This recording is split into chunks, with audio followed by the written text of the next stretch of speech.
Ah, yes. It's that time of the day. The time when you start thinking about life's many questions. I know I have a lot. Like, what's the next big step in my life?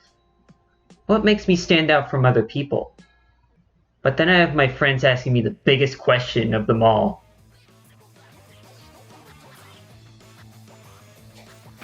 Brian, what the hell is that?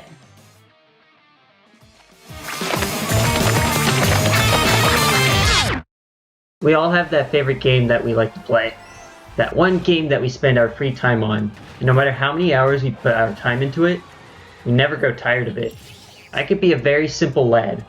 I like platforming, I like shooting, and most importantly, I love fast-paced action. So ever since I saw the very first trailer for Splatoon, it was like I already knew I was going to love the game. I don't know how I can put it into words, but it was something about the movement, the style, and the music. Everything just kept me hooked. After thinking about it, I remembered that back when I first started playing video games, my favorite games were Super Mario Sunshine and Sonic Adventure 2 Battle. Regardless of how well those games have aged, they both definitely made an impact on what games draw my attention. It's also just really ironic that I went from cleaning up paint like goop and zooming all over the place, to zooming all over the place and spreading all of the colorful paint. Now before I get ahead of myself, I'm going to quickly go over how the heck this game works, so that everyone's caught up to speed, and when I'm not losing anybody here. So, here we go. Of course, you play as an Inkling, a humanoid species that can switch between a squid and a kid. You pick your weapon and outfit, and queue up for battle. Each regular battle is a 4v4 turf war.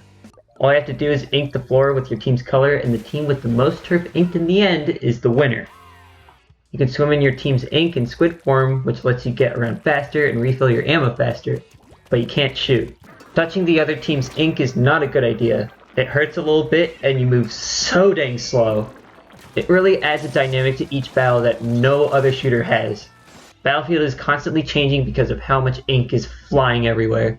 You also have a huge arsenal of weapons to choose from. You got your shooties, you got your bang bangs, and you got your pew pews. Then there's also your rollers, brushes, buckets, umbrellas, splatlings, and my personal favorite, dualies. Each weapon has a sub-weapon that's either a bomb or an object that can help support the team, and a special weapon. Weapons that can cause absolute chaos to the enemy team, but you can only use it after painting a certain amount. There's also abilities attached to each piece of clothing, which will give you buffs like being able to move faster, shoot more, or even just making your weapons stronger. This is the kind of depth I always look for in games. The opportunity to play in so many different ways and figuring out what works and what doesn't. I gotta say though, I played Splatoon 1 very casually. I never paid attention to any competitions and what the top level players are using. I mean, I don't think I even reached 1,000 hours. And I'm fine with that. Thinking it was still the most fun I've ever had playing a video game. It just put a stupid smile on my face every time I played. Even to this day, I occasionally revisit the game every once in a while. So you could probably guess what happened when they announced the next game. Splatoon was looking as fresh as ever on the Switch. I couldn't stop thinking of the new weapons, maps, and just how much they can add on to what they already have in the first game. Because the Wii U didn't sell well and I didn't want to see my favorite game die with that console. So I got the game when it came out, and I was feverishly trying every single weapon and ability to figure out what works and what doesn't work for me, while also playing a lot more than before. I even managed to reach the highest rank on every ranked game mode just by trying out new things. I was having the time of my life with everything the game had to offer, especially when they kept adding more content with updates like the Octo expansion, a new single-player mode that is filled to the brim with challenging missions, a new story, more world building, and rewarding the player with new outfits and a playable Octoling. They kept adding weapons on a weekly basis, and I would feverishly wait to try them out, no matter what it was. I remember when they first showed off some of the new special weapons that were being added through a big update. I looked at it and said to myself, I bet that's going to be called something like Booyah Bomb. And yeah, I called it.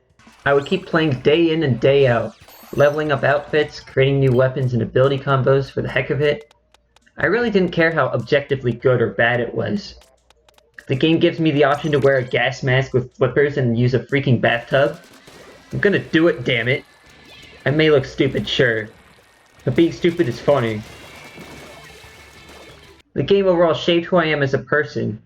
Like, I think you can take one look at me and be able to figure that out in like 2 seconds.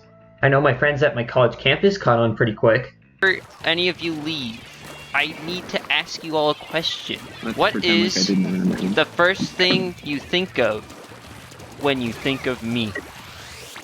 Splatoon. You? Yeah? Dipper. I said speed. Anything else other than speed? My missing brother. Gamer. Nintendo Switch. Good friend. Oh man, that guy sucks. No, just kidding. He's awesome. Okay, maybe not. But what if this game didn't exist? Which game would make my brain rot if it's not this funny squid game? Well, before Splatoon 2 came out, I would always have a game or two I would extensively play for hours and hours on end. But the interesting part is, the amount of total hours of playtime would never even touch the thousands. Usually be around 500 at most. I think that's probably because most of the time I'd be constantly switching between a couple games rather than just exclusively playing one. I don't think I would be able to get over 6,000 hours on any game, but if I had to pick a favorite that's not Splatoon, it would be Super Smash Bros. Ultimate. And if you want to know who I'd main instead of Inkling, it'd probably be Ridley, because Metroid is freaking awesome, and you should play that too. Another thing, if Splatoon 2 didn't exist, I probably wouldn't be the same person that you see right here today. Because, here comes a shocker. I wasn't the most social guy out there. I mean, I did have friends, but I didn't really hang out with them that often. I did have Discord, but I never used it until I met a group of friends through the Nintendo Switch app of all things, around late December 2017, and right at the beginning of January 2018. Ever since I added them on Discord, I've been using the app on a daily basis. I play with them whenever I got home from school, on weekends. You know how it goes. We all just really enjoyed playing the game together, and my group of friends just kept getting bigger and bigger, so we met more fantastic people along the way. I still talk to a good amount of them to this day, actually. And oh man, the memories I have playing this game. I honestly don't know where to begin. We would come up with some fun mini games in private battles. Alright, This is a bad we idea. gotta go. Oh yeah? Okay. Oh, Teeny. Oh, Teeny. Oh, that was so close, Teeny. Oh god. Oh dude. Oh wow. Uh-huh. Teeny, what the... Uh-huh. Mess around in the many different game modes. Just have laughing fits while doing the dumbest things you could probably think of. Do you guys really want to know how that makes me feel? How? How? Like, we even do the cha-cha slide using dualies. Get rid of that wall. To the left. Take it back now, yo. Like, can you even do that with any other weapon? Needless to say, playing with friends is the main reason why I've had so many hours on this game. Sure, I've had my moments of burnout, amongst different things, but none can compare to the funny memories I've had with my friends. I can even go as far as to say that the friends that I've met through Splatoon 2, it's made a major impact on how I socialize in general. I mean, ever since I transferred to the college I'm in right now, I've made so many connections since then. It's like mind-blowing that just from finding friends on a simple game like this can really change someone like me. And yeah, I did grow a lot through playing this game. I know that sounds like really freaking dumb, but trust me when I say this, you learn a thing or two about yourself when you spend so much time playing a children's shooty bang bang game like I have. I genuinely think that this game helped me stop being way too hard on myself and being a perfectionist. Especially with games. If there was any option for ranked matchmaking, hoo boy, that'd be a dangerous game for me. Like, if you saw me back then, you'd tell me to go outside because I was in desperate need to learn how to really appreciate myself. I did it. And yes, my friends on Discord did call me out on it. So my self-esteem was just that noticeably bad. That motivated me to actually figure out what the heck is wrong with me and what I can actually do about it. Obviously, the idea didn't come to me right away, but what ended up happening was I just kept myself occupied and kept surrounding myself with the right people. Of course, that wasn't easy either because of a certain worldwide crisis that was going on that I'm totally not going to talk about, but I think you know exactly what I'm talking about, so I'm going to move on. So then I just figured I'd focus on the positives, like, what good things did I do that day? Or be my own best friend. Nobody knows me better than I do, so why not be my own cheerleader? I started taking more and more breaks from Splatoon 2 when I felt like the game was just causing more stress. But eventually, I finally told myself something that would put me out of this stressful loop forever. Hey, guess what? Oh, Jesus Christ. You know you're already awesome. You just won't admit it. And then everything just clicked. Like I just got a whole new perspective on life or something. Since then, I started playing with a whole new mindset. I went from trying to win and push myself to the absolute limit to playing without a care in the world except making myself laugh while playing a silly game. So I'm just here for both a good time and a long time. Does somebody want to be silly for me? No? Hi, Doc. Okay. Oh, I'll be silly myself.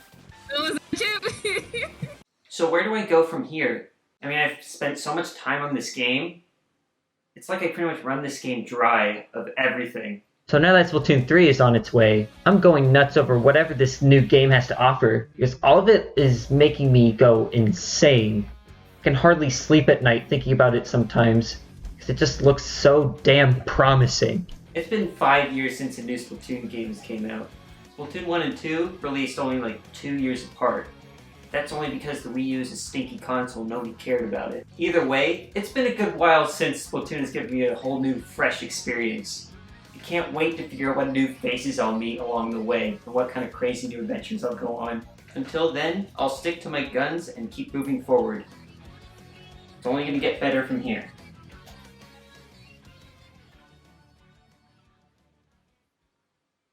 like I mentioned earlier, I haven't played ranked for almost 2 years now, if not more. So, I'm going to change that. Here we go. So the main difference with ranked and regular battles is that all ranked modes are different. Like Splat Zones, I'd like to think of it as like King of the Hill, where you have to keep a certain area your color, pretty much, until the little ticky timer thingy goes to 0. Alright. Here we go.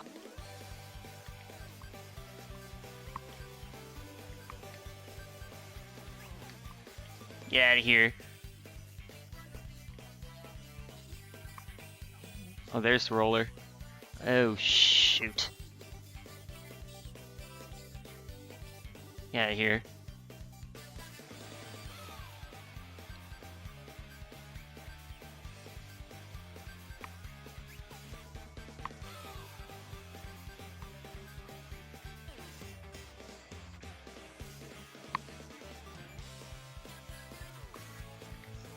Get out of here.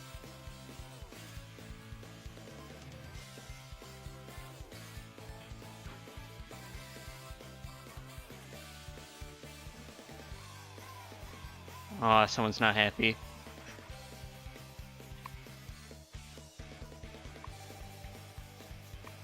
They went. Hoof.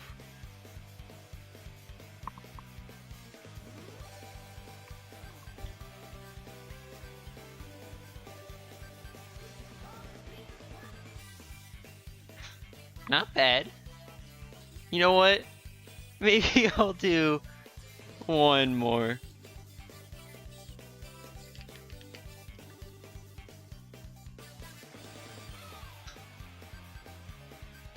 Why did that work?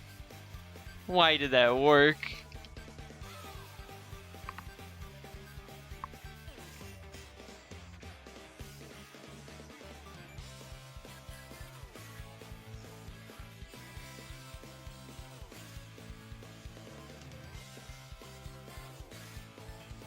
That wasn't too bad.